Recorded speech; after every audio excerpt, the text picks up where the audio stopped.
नमस्कार, आपण पाहतात राजहिरा लाईव्ह न्यूज चॅनल. आजच्या ताज्या घडामोडी. टाकळी गावामध्ये गोठ्याला भीषण आग, प्रवीण कदम यांचा गोठा खाक, लाखोंचे नुकसान. यवतमाळ जिल्ह्यातील टाकळी येथे एक अत्यंत दुर्दैवी आणि काळजाला पीळ पाडणारी घटना समोर आलेली आहे.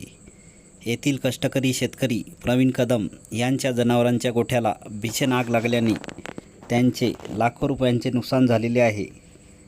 शेतकऱ्यांसाठी त्यांची गुरंढोरं ही केवळ प्राणी नसून त्यांच्या कुटुंबाचा अविभाज्य भाग असतो आणि उदरनिर्वाहाचा मुख्य आधार असतात. मात्र या आगीने प्रवीण कदम यांच्या कष्टावर पाणी फेरले आहे. आगीची तीव्रता इतकी भीषण होती की यात गोठ्यातील साहित्यासह जनावरांचेही मोठे नुकसान झाले असून काही जनावरे गंभीर जखमी झाली आहेत. ऐन उन्हाळ्याच्या तोंडावर उभा असलेला चारा आणि निवारा आगीत भस्मसात झाल्याने कदम कुटुंब सध्या मोठ्या आर्थिक संकटात सापडलेले आहे. या घटनेचे गांभीर्य लक्षात घेता प्रशासकीय स्तरावर तातडीने हालचाली करण्यात आल्या आणि या ठिकाणी आज दिनांक 5 मे रोजी उमरखेडचे विद्यमान आमदार माननीय किसनराव वानखेडे तसेच उमरखेडचे उपविभागीय सखाराम मुळेसाहेब व तहसीलदार आणि इतर कर्मचारी या जागी पंचनामा केला असता या घटनास्थळी भेट दिली आणि शासकीय नियमानुसार जास्तीत जास्त आर्थिक मदत मिळवण्यासाठी प्रयत्न करतील असे आश्वासन दिले. पशुवैद्यकीय डॉक्टरांनीसुद्धा या जखमी जनावरांवर तातडीने उपचार करू असे आश्वासन दिले. तसेच स्थानिक लोकप्रतिनिधी आणि सामाजिक संस्थांनी पुढे येऊन चारा आणि तात्पुरत्या शेडसाठी मदतीचा हात द्यावा. तसेच जर शेतकऱ्यांनी जनावरांवर कर्ज घेतले असेल तर बँकेनेही हप्त्याबाबत सहानुभूतीपूर्वक विचार करावा. सध्याच्या कंडिशनमध्ये उन्हाळ्याच्या दिवसात शॉर्ट सर्किट किंवा इतर कारणामुळे आगीच्या घटना वाढत असतात. अशावेळी ग्रामीण भागात अग्निशामक यंत्रणा तोकडी पडते. त्यामुळे प्रत्येक ग्रामपंचायतीकडे किमान पाण्याचे टँकर असणे आता काळाची गरज बनली आहे. स्थानिक प्रशासनाने या घटनेकडे केवळ एक अपघात म्हणून न पाहता त्या बळीराजाला पुन्हा उभे करण्यासाठी तातडीने अर्थसहाय्य करून त्याला आधार द्यावा, हीच आमची कळकळीची विनंती आहे. राजहिरा लाईव्ह न्यूजसाठी मुख्य संपादक दिलीप पुणेश्वर, उमरखेड. इथं जे काल कोठ्याला आग लागली होती त्याच्यामध्ये 4 जनावर दगावलेले आहेत. ते मृत्युमुखी पडलेले. आपण त्यांचं ते PM केलेलं आहे आणि तसं आपण माननीय तहसीलदार साहेबांना ते अहवाल सादर केलेला आहे. आणि एक गाय आणि एक म्हैस हे 2 जिवंत आहेत. त्याच्यामध्ये गाय थोडीशी सिरियस आहे, जवळपास ते 80% बंद झालेली आहे. इंटरनल ऑर्गन वगैरे डॅमेज आहे.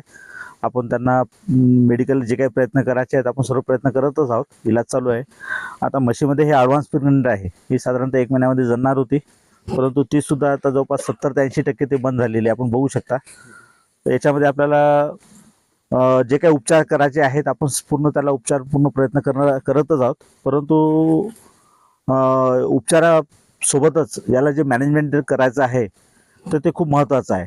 कारण की याची स्किन पूर्ण बर्न झालेली आहे आणि सेकंडरी इन्फेक्शन खूप जास्त वाढू शकतो. तर याच्या आपण शेतकऱ्यांना काय काळजी घ्यायची त्यांना आपण सांगितलेलंच आहे. आणि शक्यता म्हणजे म्हशीची तर रिकवर होण्याचे चान्सेस आहेत, पण गायचं थोडंसं 80%च्या वर जास्त बंद झालेली आहे, त्याच्यामुळे थोडंसं ते सिरियस आहे. बरं, तर मला म्हणायचं साहेब, आपल्या शेतकऱ्याला एवढी मोठी काय सण होण्यासारखी काही संकट नाही आहे. आजच्या नापिकीच्या काळाने पूर परिस्थिती नापिकी आहे. यामुळं शेतकऱ्याला तर एवढं काय नुकसान सहन होण्याची अशी तरी त्याची क्षमता नाही. याबद्दल आपण काय म्हणू शकता साहेब? नाही, निश्चितच जे काही हानी झालेली आहे ती खूप मोठ्या प्रमाणावर हानी झालेली आहे. आपण याला फक्त वित्तीय हानी या अँगलच बघू शकत नाहीत, कारण की त्याचा उदरनिर्वाह त्या पशुपालनावर, सोबतच तिथं हळद वगैरे होते, बाकी साऱ्या गोष्टी होते, शेतीचे अवजारं होते, ते सर्व जळून झालेले आहेत. पण पशुधनाबद्दल बोलायचं झालं तर हे हानी न भरून निघणारी हानी आहे. कारण की त्यांचं दूध व्यवसाय त्याच्यावर होतं आणि चांगले जनावर होते. जे मृत्युमुखी पडले ते सुद्धा, आता जे 2 जळून आता उपचार चालू आहे ते सुद्धा चांगले जनावर आहेत. आता याच्यामध्ये शासनाचं जे काही आपत्ती व्यवस्थापना JRच्या अंतर्गत जे काही त्यांना एक अनुदान स्वरूप त्यांना जे काही भरपाई भेटायची आहे ते निश्चित तहसीलदार साहेबांना महसूल विभागाकडून ते भेटणारच आहे. त्यासाठी आपण पाठपुरावा करणारच आहे आणि तसं आपण अहवाल सादर केलेला आहे.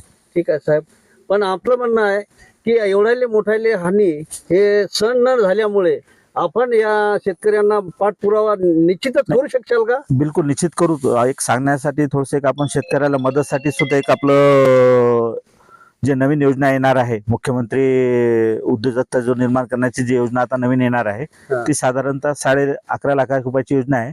त्यामध्ये कोठ्याच्या बांधकामास कोठ्यासाठी 3.5 लाख रुपये आहे जवळपास. तर आपण यांचा अर्ज त्याच्यामध्ये घेणारच आहोत आणि तसं आपण पाठपुरावा करणार आहोत की जेणेकरून या योजनेमध्ये त्यांना शेतकऱ्यांना फायदा होईल. तसं आपण त्यांच्या जे आता योजना चालू होणार आहेत त्यात त्यांना आपण अर्ज करायला सांगणार आहोत. ठीक आहे सर, धन्यवाद.